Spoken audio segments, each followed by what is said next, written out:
खूब शीघ्र बदलिब राज्य मंत्रिमंडलर रूपरेख। विभाग अदल बदल सह पूरण हेब खाली पड़िथिबा मंत्रिपद। तेबे एने राजनैतिक महल रे आरंभ होई जाइछि अंक कषा। काहार जीव मंत्रिपद आउ नुआ मंत्रिमंडल रे किए हेबे नुआ चेहरा।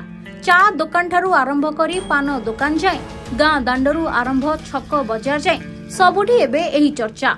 तेबे एभली चर्चा भितरे सरगरम होईछि भद्रक राजनैतिक माहौल। कारण नुआ मंत्रिमंडल रे भद्रक नाम जोड़ा हेबा नै चलीछि अंक कषा। अर्थात भद्रक जिला को मिली पारे आउ एक मंत्रिपद।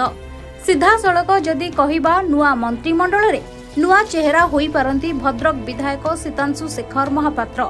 युव चेहरा सह निर्मल भावमूर्ति, उत्तम कार्यशैली एथिसह संवेदनशील भद्रक रे प्रथम थर दल को विराट विजय देवा सह राजनैतिक पृष्ठभूमि को लक्ष्य करी मिली पारे मंत्रिपद। भद्रक रो पुनील कुमार सामंत रिपोर्ट, ओडिसी खबर।